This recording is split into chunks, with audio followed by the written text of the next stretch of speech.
Currently redesigning the office a little bit, getting some cable management done properly because I'm kind of sick and tired of all these wires everywhere. So stay tuned, guys. It's going to look a lot better.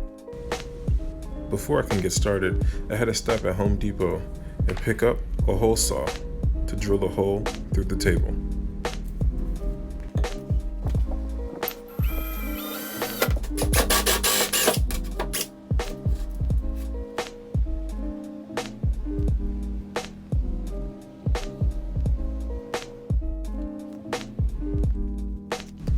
After putting the cables through the holes, I got my surge protector and put a double-sided Gorilla Tape on it, and I attached it under the table.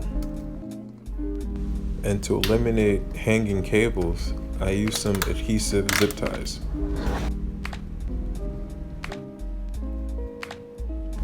And there we have it. No hanging cables, no cables on the floor. Looks pretty clean. Hey guys, thanks for watching today's video, and let me know, did this video inspire you to start your own DIY projects? And actually let me know what other projects should I start in this office, because I'm always ready to work on some stuff. And stay tuned for the next vlog. Have a nice one.